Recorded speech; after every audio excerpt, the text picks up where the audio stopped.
संतोष देशमुख हत्या प्रकरणामध्ये मंत्री धनंजय मुंडे यांनी राजीनामा दिला पाहिजे किंवा राजीनाम्याची सतत मागणी करणाऱ्या अंजली दमनिया हे एक नाव समोर येतं।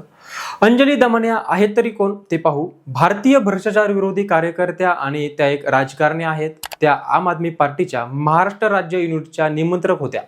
2011-12 मध्ये कोंढाणे धरण प्रकल्पातील भ्रष्टाचार उघडकीस आणण्याचे कार्य त्यांनी केलं, त्यामुळे त्यांची एक ओळख बनली। 2012 मध्ये अंजली दमनिया यांनी भारतीय जनता पक्षाचे अध्यक्ष नितीन गडकरी आणि राष्ट्रवादी काँग्रेस पक्षाचे अध्यक्ष शरद पवार यांच्यावरती व्यावसायिक भागीदारी असल्याचा आरोप देखील केला होता, ज्यामुळे त्यांचं नाव चर्चेमध्ये आलं। गडकरींच्या विरोधामध्ये त्यांनी 2014 मध्ये नागपूर लोकसभा मध्ये निवडणूक लढवली, परंतु त्या ठिकाणी त्यांना अपयश आलं। 2015 मध्ये दिल्लीचे मुख्यमंत्री असलेले अरविंद केजरीवाल यांच्यावरती घोडे व्यापारासंबंधातले आरोप झाले। त्यानंतर अंजली दमनिया यांनी आम आदमी पार्टी देखील सोडली आहे। त्यानंतर त्यांनी छगन भुजबळ आणि एकनाथजी खडसे यांच्यासारख्या शक्तिशाली राजकारण्यांच्या विरोधात अनेक जनहित याचिका दाखल केल्या।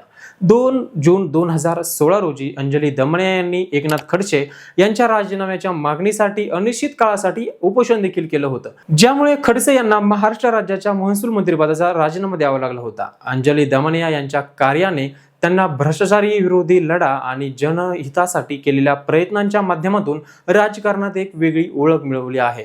अंजली दमनिया यांनी आतापर्यंत खूप सारे भ्रष्टाचार उघडकीस आणण्याचे काम केले आहे आणि आतापर्यंत त्यांनी अशाच वेगवेगळ्या काही लोकांवरती अन्याय जर होत असतील तर अशा लोकांच्या पाठीमागे उभे राहण्याचं धाडस किंवा उभे राहण्याचं काम देखील या ठिकाणी केलंय।